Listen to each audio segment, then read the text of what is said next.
시보 인식의 통고기나 토마토 이렇게 고소 아디 통기면은 시보 그런 게 그런 리스야 때 누구한테 통기면은 그런 게 그런 리유가 되겠다 그런 게 그런 리유가 되 누구한테 통기면은 아니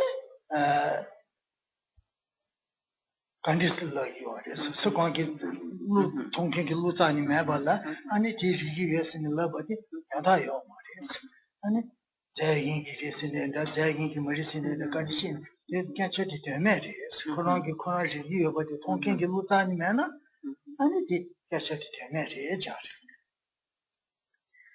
Et les Prasangika poursuivent en disant, donc, si par ailleurs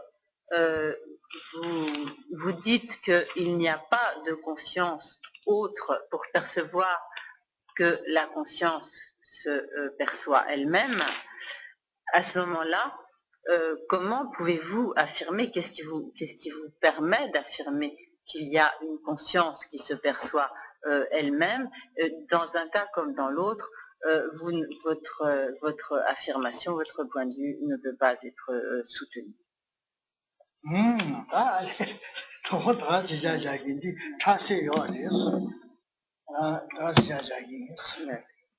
Donc Rinpoche va arrêter là son exposé pour ce soir. 3 minutes. Si quelqu'un a une question.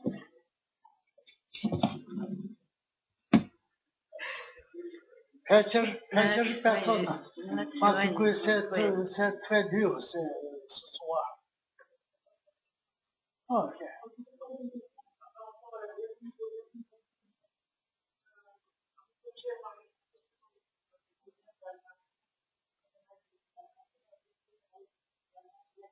Oui. C'est un moment, c'est un nyangde sayaki, nyangde kola tenda lutao mata, c'est yorwa ten seba yore, ani ranshin nyangde sayaki yore, te manichina te kare, ranshin nyangde sayaki. Un bon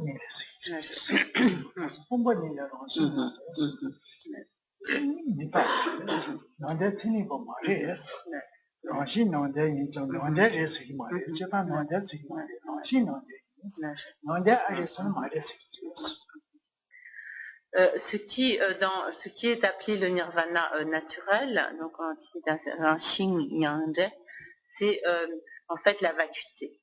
Et donc le nirvana il est justement dans la mesure où la controverse fondait sur la signification, le sens qui est donné donc au terme nirvana, et ce qui est appelé comme le nirvana naturel ou le nirvana par nature, c'est la vacuité. Et donc le nirvana naturel n'est pas le nirvana au sens courant du nirvana qui est donc l'élimination de tous les facteurs perturbateurs de l'esprit.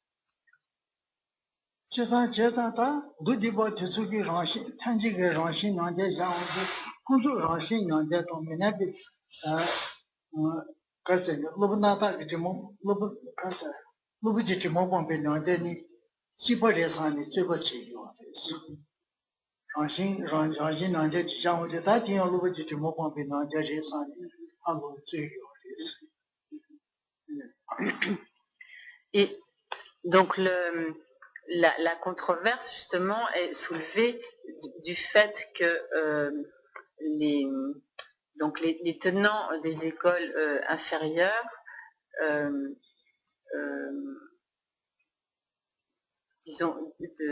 disent enfin, comme suppose que les Madhyamika ne feraient pas de différence entre le nirvana naturel et le nirvana qui est l'élimination de tous les obstacles.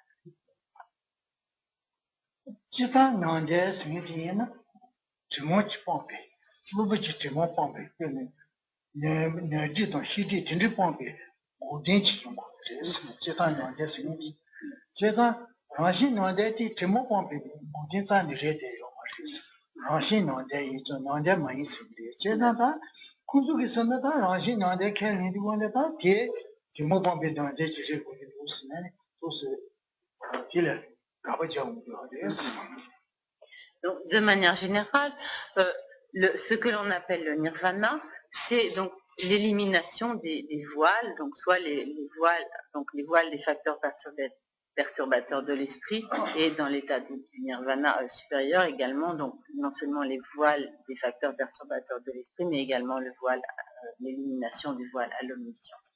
Et donc le nirvana naturel est donc simplement la vacuité. Et donc les tenants des écoles inférieures soulèvent la controverse vis-à-vis donc des Madhyamika en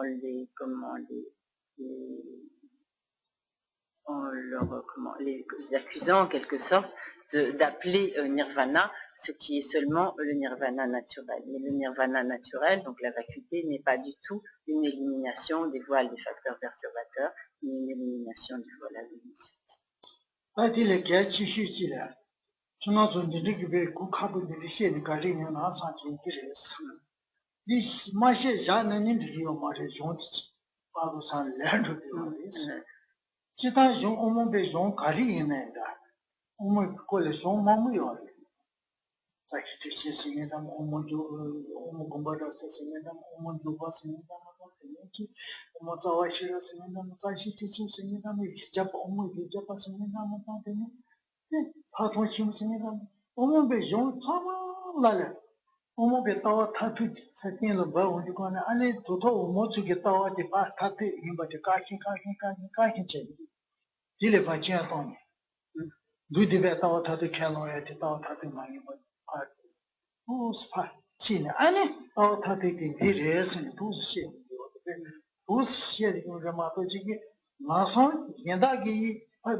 On pourrait se demander pourquoi dans le cours de l'enseignement, Rinpoche rentre dans tous ces points extrêmement complexes et nous pourrions ne pas en voir vraiment l'utilité.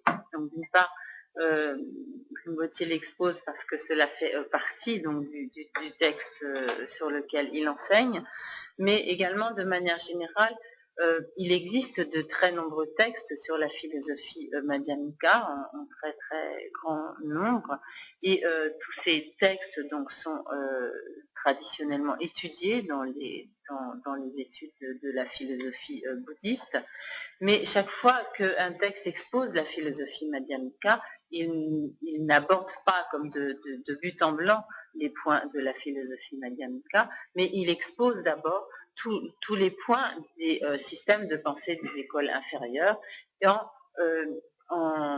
en établissant d'abord donc clairement ce que chacune de ces écoles donc dites inférieures considère comme étant ses propres vues et les fondements donc de ces vues qu'eux-mêmes considèrent comme des vues supérieures, et donc ces textes expliquent la manière dont les philosophes madhyamika vont une à une réfuter toutes ces affirmations. Et donc c'est seulement si l'on comprend de quelle manière la philosophie madhyamika rejette toutes les affirmations des écoles inférieures que l'on pourra vraiment comprendre les points de vue de la philosophie madhyamika sans confusion.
Et pour bien comprendre cela et cette démarche, il faut donc bien voir que chacune des quatre écoles philosophiques bouddhistes affirme que l'ignorance est la racine du cycle des existences et affirme que la vacuité donc, est ce qui s'oppose à l'ignorance et que donc la méditation sur la vacuité est le remède à l'ignorance et permet donc d'éliminer le cycle des existences. Mais il se trouve donc que chacune de ces écoles ne définit pas de la même manière l'ignorance et qu'elle ne définit pas non plus de la même manière la vacuité. Et alors, si l'on ne procède pas par cette démarche, on va se trouver en face de 4 définitions différentes de l'ignorance, en face de 4 définitions différentes de la vacuité, qui se fondent toutes sur des enseignements du Bouddha, et tous les tenants de ces systèmes philosophiques sont des philosophes bouddhistes, des disciples du Bouddha. Et donc, si l'on ne rentre pas donc, dans le corps de toutes ces discussions, de ces analyses, de ces réfutations de points de vue, etc., on ne pourra pas savoir pourquoi on devrait plutôt se fonder sur un système que sur un autre. Voilà, comme ça. Pour ça, il faut parler. Mais quand même un peu dur parler, ça sûr. Parce que philosophie, jamais philosophie étudie, c'est très très dur. Et quand même, vous tout le trouvera, c'est ça senti enseigné le 9e chapitre, dedans regarder aussi, complètement enseigné. Clair, pas clair, je ne sais pas. C'est pas très simple. Comme ça. Quand même, seulement entendu, très important, ça heureusement, seulement entendu. Si comprend, plus heureux. Mais seulement entendu ça, comment ça s'appelle, c'est chance, voilà, ça chance. Je pense, mais voilà, maintenant,